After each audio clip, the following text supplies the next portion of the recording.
There's one thing that can make or break your abstract painting, and unfortunately most of the artists completely miss on it. You can have great colors, strong composition and really exciting marks, but without this one element your work can feel overwhelming and unlivable. Today I want to show you what I call the air layer, the breathing space that will give your work the contrast, the depth and emotional balance. Once you can see it, you will never be able to unsee it, and your paintings will immediately start to feel more complete. But before we dive into it, hey, my name is Esther Franchuk. I'm an abstract painter, artist, traveler, creative, lover of beautiful things. I make videos about everything around my studio life, tips for artists and collectors, and so much more. So if you're new to this channel, make sure to subscribe and hit the notification bell so you will not miss any of the new videos. So first of all, why breathing room even matters. Breathing room gives your painting a contrast, and contrast is super important in abstract work.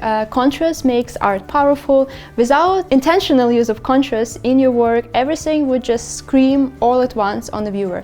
You need to have contrast in the color, you need to have contrast in value, you need to have contrast within the shapes, so different shapes of different scale, variety of different value. You need to have your lights, your darks, you need to have colorful areas balanced with more neutrals. That all of it just basically creates a really sophisticated painting altogether, because you have points of interest, you have different areas that have a different level of interest in them. As a viewer look at it, they will travel with their eye for different parts of the painting, and when everything holds the same level of interest, it's really flat and it's can end up really overwhelming. So contrast is basically some parts of the painting have to be more dynamic, some parts of the painting have to be more static. So this is a visual contrast, static and dynamic, more active area with more calm zones. It's also structural contrast, which is basically different marks and overlapping of different marks and textures in the contrary to a more simplified areas. And it's also as well an emotional contrast, because some areas will pull you in, they would hold more interest, there would be more stuff happening. In some areas they would just settle back and they would just not have as much going on, and you want to have this good type of tension, because this is what gives your composition, it gives your painting more life. Intentional use of contrast will make your painting way easier to live with, which is super important for your collectors. What breathing room or resting space is not? First of all, it's not laziness. Secondly, it's not an empty canvas, how many could think. And it's also not a flat color just slopped on the surface of the canvas. So instead of that, resting space or breathing room is rich, simplified areas that hold pigment, history and layers, but they are not competing with the focal point and with the main point of interest of your painting. So just to give you an example of different kinds of contrast, kind of everything that I just talked about and how it works, how I apply it in my personal work. We're gonna look at this painting, really love it, called Softly Spoken. I think one of my favorite blue paintings actually. And I feel like it's a really good painting to talk about structural and visual contrast, emotional contrast. So as you can see, I use the imagery a little bit in this one with those abstracted iris flowers. And first of all, I have a variety of scale going on in this painting. So I have this flower that is the smallest, then I have this one that is like kind of medium in size, and this one is like the biggest flower over here. As I use like this principle of repetition with imagery, I use 3 different scales in order for the painting not to look boring, flat, and it does help to hold composition together. Also, I have emotional contrast, so different areas hold different interests. I feel like because of the color contrast being the strongest over here around the birds, everything leads the eye to this part and it becomes a focal point. Then there is textural contrast. Some areas are a little bit more transparent and some areas are way more thick and textured, and you don't know if it's a textural paste, is it a collage, is there something else going on. Just layering a lot of different approaches to painting itself. As you can see, I have a lot of blue, and if you stand back and you look at the painting, you can see like, okay, this is blue, this is blue, this is blue, this is blue, but it's not just everywhere the same blue, it's different in color. It's similar in value, that's what helps the composition to be held together. But in every part of this blue I have different shades layering each other. I also have marks that I covered then. Here I softened the blue with texture on top. Here I used some ink, and then I used some more textural paint. Here there's like some shapes showing. Here is some other marks and other colors even underneath, but overall it's all blue. But every single blue area has kind of history built on with different marks, different layers, different things, just like lapping and overlapping and just creating in the end way more sophisticated feeling and creating textural contrast. And same is happening here with the white. Here the white is way more textural and it's almost like coming on you. It has a lot of things going on. There's textural paste, there's just pure white that is layered on top of many other colors, which makes it feel not like white of the canvas, but just way more sophisticated, rich white. There's some white going on with a collage that just feels different, but still the same in value. And here you almost can see butterflies peeking through. So I had other imagery going on underneath, and then I just glazed it with white. And from far away again, it looks white, but it's not just simple white. It's not white of the canvas. It's all really rich shades, and it's multiple layers, and that's what makes a painting look sophisticated, rich and collectible. So from that example that I show you, you can see that resting space is not an empty canvas, it's not white of the canvas, it's not just one flat color. How you work with creating it, you basically have to work a bit more busy, a bit more loaded in the beginning, and then you kind of have to add it down from that, because if you don't do that and you just put one flat color or a couple colors, then your painting will just lack this interest, it will lack richness, it will lack a mystery feeling to it. It like collector couldn't quite like figure out how you done it. It will look more like, okay, you just painted with this color, like the white canvas, and that's the only color there. It just color straight from the tube, and there's like nothing more to it, and it looks cheap, it looks immature.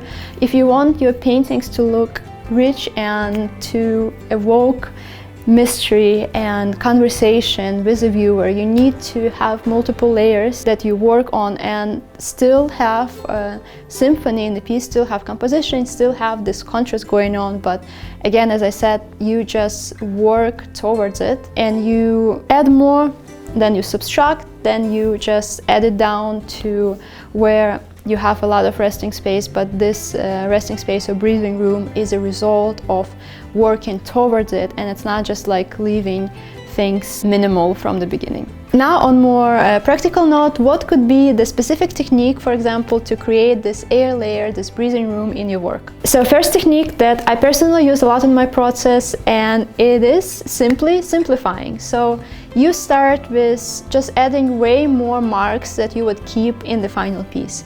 And when you just create all of the different marks and put all of the different shapes and colors, then you add it down and then you simplify. But then as you cover up areas, this is what creates a lot of interest to your work. And basically through the layers you wrestle down to keeping only those that make the most sense. And this is what just creates in the final piece this history of work and emotion and a really beautiful tension. This is what also will help you to not look immature, because less is more, but less is skilled. Less has to still show that your choices are intentional and you know what you're doing. Another tip would be using creamy whites and neutrals, and over time, if you work a lot with abstract painting, you will know how to diversify use of neutrals in your work. But when I was just starting out, and what I'm still doing a lot, and what is like #1 thing that you can apply right away to help yourself create this breathing room, is just really use creamy whites. Just really start with the colors you love, and then just cover a lot of the areas that you want to keep more light and breathing, and create this resting space with white mixed with some other different shades, that it's not just pure white from the tube, because then it's also looking immature. But I create a rich white or rich gray, and then just like basically a lighter color. This will immediately set a different tone to your painting, and it will immediately serve as the visual contrast for your painting. Another point would be just using tonal shifts. So identify your lights and your darks. Try to create different zones that hold different level of interest, and then just have them on the contrary to your resting space, to your breathing area. So it's not just the big light area and then there is some random color, but like make your color really sing with having a value scale within them. And that's what will help really to enrich those areas that have more color and a little bit more going on, and that will create even more contrast with the simplified ones. Another thing that you can do to create a more intentional breathing room in your work is to use glazing or semi-transparent layers. This will really help to subdue the intensity of already existing colors, and it also helps to just collect the piece all together, that it has more clear dynamic in it. Another tip that is honestly my favorite and is really undervalued, not so many people talk about it, but the most creative one, I believe, is really try to think of your resting space, of your simplified areas as sky peeking through the landscape. When I used to go on plein air a lot back into my art school, like that's what they will teach us about traditional art. That as you're painting a landscape with watercolor or oil, you are not just painting the trees and the buildings, but you're really painting all of these areas in between. And that's what really sets your brain into creating a way more sophisticated, beautiful art, because you're not outlining graphically different objects, but you're really reading this poetry in between. You're reading this relationship in between the sky and the trees, and you're not painting leaf by leaf the trees, but you're painting all of these gaps in between the branches and in between the trees. And the same principle applies to abstract art. It just achieved in a different way. For example, I have this one painting that started in exactly that way in my course, Confident Abstract. And how I started this painting, it was just really a beautiful picture from my trip to Australia with a tree that I really liked. And I really can see that there is forming into beautiful composition, and I wanted to turn it into abstract painting. And I started initially by trying to use some marks of the tree, and it didn't work, and then I looked into those spaces in between of this exactly that same concept, the sky peeking through the tree, and it just started such a beautiful shape movement going on in that painting that really gave me initial idea, and then I just started building on top of it, and it just resulted in a beautiful painting. So this is just one part that I teach in my course, Confident Abstract, just one tiny bit of my process, but I walk you through 3 different paintings, different sizes, different composition, different approach with color story, different approach with composition, nothing sped up, no time lapses, from very beginning brush strokes and inspiration for the piece to the very finishing touches, and everything in between, all of the decision making, all of the struggles, not just the highlights of the process, but also the lowlights and the struggle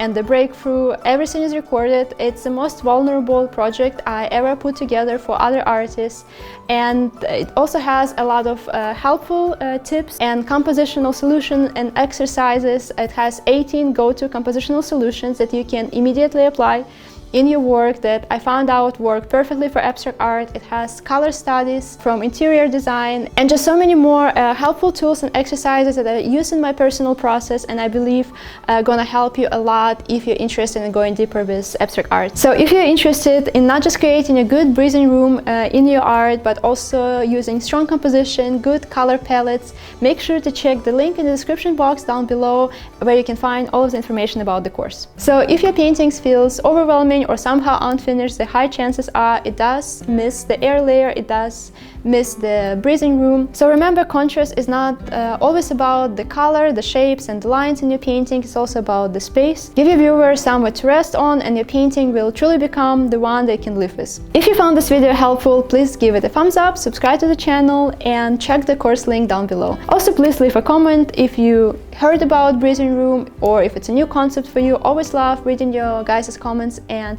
it does help me a lot to improve this channel. Thank you so much for watching, and I will see you in the next one.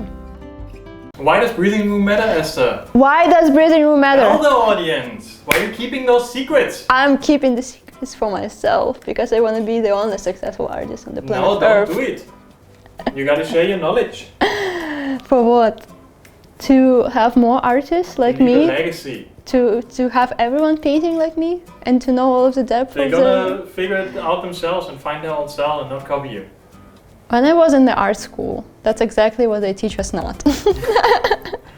But that's a Soviet spirit. Up and out. Out, you Soviet spirit.